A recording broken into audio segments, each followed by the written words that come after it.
Hello everybody, Mannix here. It is time for another tabletop knife review. Feel free to subscribe, hit that little bell notification if you do not want to miss any weekly knife, gear, flashlight, EDC, lighter, firearm, ammunition videos, and so on. Feel free to support me on Patreon, link in the description. Thank you so much for tuning in. Let's get right to this. This is going to be on very interesting knife, very awesome knife, probably one you may not even be aware of. This is the SOG Spec-Elite II. The original SOG Spec-Elite II. SOG has a newer variant of this knife, but it's very, very different. It's an automatic. This they discontinued some time back. Saiki City, Japan. Bead blasted blade right there with VG10. But it's a completely manual knife with their arc lock. It's a side actuating locking mechanism, very similar to the Benchmade axis lock, although it functions a little differently. You can see it kind of goes on a little arc instead of going completely back vertically. It has a curve right there. But more or less, it's pretty much the same locking mechanism, even though the internals are a little bit different. So you can do this. Very fun. Awesome. And on such a long knife, very huge knife, by the way, that's pretty awesome. It's very rare you see that combination, a side actuating locking mechanism with an oversized blade, as I would call it. Anything above 4 inches for the blade length, I think, is an XL size folder. Anyway, specs. Blade length, like I said, 5 inches. The overall length, 10.75 inches. Handle length being 5.75 inches, if your math is working correctly. Their website says it weighs 6.8 ounces. This retailed at $136.99. However, if you do find these in good condition like this one was, even though it's not like mint or anything, it's very, very, very good. It's almost new condition where I got it. I paid about $150 for this one. That's about where they're at. If you get brand new ones, you're probably going to be paying, I'm going to assume maybe like $250, maybe even more. As desirable, anyway, discontinued knives go, they get more and more expensive the longer time progresses, as their condition stays the same and time does not. Especially if you find a brand new one, and those are just going to keep going up and up and up. But very cool knife, relatively lightweight for the size. It's very long. Again, 5-inch blade right here. They had a Spec-Elite I, which I believe had a 4-inch blade, but this is their extra large size version of it. If you're not familiar, they also had the Pentagon-Elite, which was pretty much the exact same knife, only the blade was a spear point. I prefer this blade. I like the recurve on here. It's kind of a drop point, although you'll hear different things based on what websites you go to. And yes, I do love that little recurve right there in the swedge. It's a very good-looking blade. Very minute kind of kukri type design right here. This is going to be very good for hacking and slashing. Also going to be a pretty good piercer. Very versatile knife. I love the indentation right here, or the reverse curve that subtly kind of starts here. It's not that big of a deal, but a very subtle reverse curve right here. And I like that because it almost mimics a hawkbill style blade. So if you're doing precision type work, or you're trying to grab into material, something that's fibrous, it assists with that. And then of course, when the curvature sticks back out, you have a regular curvature or outward curvature. Now you get accelerated slashing, chopping motions. This is a very versatile blade. And I do like how long it is, so you have almost 2 sections to work with. Very cool. Almost a symmetrical type design. I mean, of course, other than the blade, but the way the handle's shaped, it's somewhat symmetrical, which I kind of like. It's very versatile. You can hold it in multiple different positions, and it won't be too uncomfortable in any one of those positions. First grip, just like that. Comfortable. It's not an uncomfortable knife by any means. It's not the most ergonomic handle in the world. It doesn't have crazy choils or anything like that. But it's not uncomfortable whatsoever. Again, it's all about versatility. A lot of length here, a lot of different grips you can position your hand in. We have some functional jimping up here on the GRN handle scales, as they call them. FRN, basically, fiberglass reinforced nylon or glass reinforced nylon. So functional right there. We do have more down here where your index finger goes. So there are no guards unless you're talking about this, and I'll get to that in a second. But you do have some jimping right there. So good. There is also some jimping on the spine of the blade, which you can use. It's just, unfortunately, a portion of it is hidden underneath the handle, making that section of it pretty much useless. But if you choke up all the way here, you can use it. It's just kind of a wonky, weird position it's in right there. Because, again, the blade is not parallel or flush to the handle. It's partially hidden underneath the handle right there. So kind of an odd design right there. Kind of reminds me of the KR Warthog. But regardless, if you hold it like this, it's fine. And then you have this little choil right here, which is actually meant for the thumb stud. But your index finger can kind of lock in there a little bit, even though it's not the most comfortable. The edges on the polymer are pretty sharp. But you can lock your hand. That's how I naturally just grip it. If I'm doing a cut real quick, I grab it just like this. But again, you can choke up right here. And then for defensive or tactical situations, I wouldn't probably go any lower than here, but you have quite a bit of reach. If you want to be secure, you can scooch up here a little bit.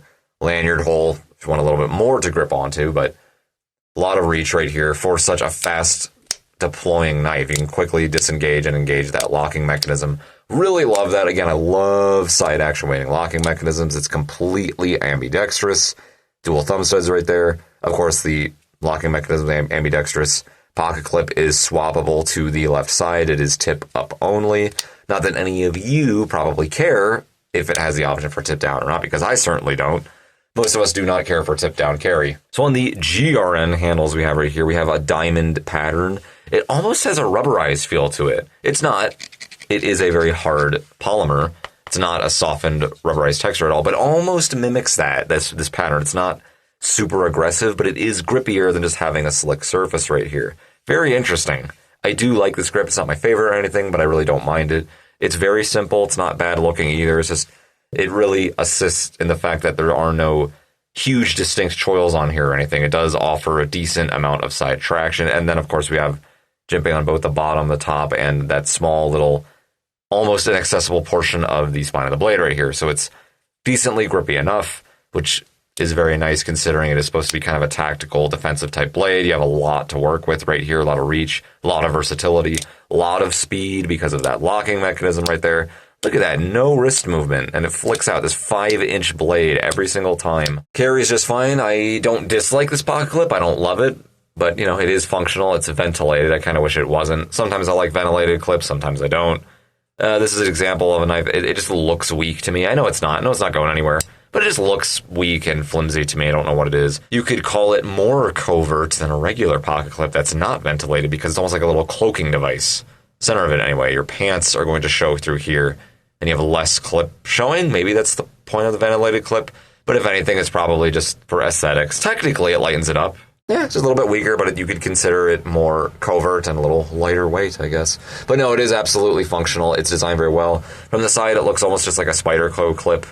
Again, because it is flush right here, then it pinches down, then moves back up, nice and rounded. Almost a spoon kind of design at the end of here, so it helps you just kind of get it started in the pocket. You can easily slip this in and out of your pocket without having to use two hands. Decent amount poking out here, but not too much considering the overall length of this knife. So it's a very good pocket clip overall. We have a large screw that kind of mimics the pivot screw up here. So pretty cool for symmetricality, if that's a word. I don't think it is, but symmetry, there we go. Symmetricality, I think I want to use that from now on. For symmetry, that's pretty cool. But we also have two little screws right there, and again, swappable to the other side. It's pretty deep cutout right here. Some people complain about how they don't like how it's sharp when they reach their hand in their pocket and it scrapes them. I've never really had that issue, but if that really concerns you, that's there. I do kind of like how they actually put the diamond pattern inside of here as well. Completely unnecessary, but it's just a nice little attention to detail. And because it's so deep, you can not worry about the pocket clip swiveling around. It doesn't have any room to do so. It's going to be really deep in there. Non-skeletonized flush-mounted steel liners. They skeletonized this on such a big knife. They'd probably save maybe half an ounce or so, maybe a little more if they aggressively skeletonized those things, but they didn't. But that's okay. It's not a terribly heavy knife. Again, they're saying 6.8 ounces. Let's just see about that. If you know me, ounces, 6.68. So my scale is saying it's slightly lighter than what they are claiming, 6.69. Teetering from, let's say 6.685 ounces, so just a hair under 6.7 is what my scale is saying. Completely adequate for the amount of knife you're getting here. Again, a lot of versatility, a lot to grip onto, a lot of reach, a lot of speed. Love the blade shape on there. Not a huge fan of bead blasted blades just for functionality, but I like the way they look. Mimics a pocket clip too. Nice little attentions to detail here and there. We have the little SOG logo. Kind of wish they put it right here, not in the middle of the handle. Kind of makes it look a little cheap. Yeah, not a huge fan of that, but whatever. You can open this conventionally if you like. Again, it's not assisted, it's not an automatic. Thumb studs are good, cylindrical, but slightly tapered at the edges right there. VG10 blade steel. Probably should have brought this up earlier, but excellent, excellent blade steel. It's on the Spyderco Enduras. Spyderco uses that blade steel a lot. I would call it a medium higher grade, if not just a flat out high grade blade steel. Very good edge retention, very good corrosion and rust resistance on it as well. It's going to outperform AUS 8, even AUS 10. A little bit more brittle than AUS 10 and AUS 8. However, it does have better edge retention and corrosion resistance, that's for sure.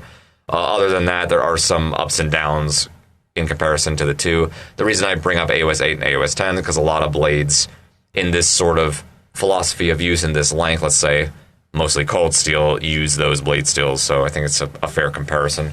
But great blade steel overall. Again, it's on the upper quality end, and it carries well too. It's not a loop over clip, it's not super low on here either, it's just in the sweet spot. You want just a little bit of something extra to grip onto because it is a big knife. Some people might want to loop over, to each their own. For a bigger knife, I prefer a slightly lower riding clip, just like this, so it's really good.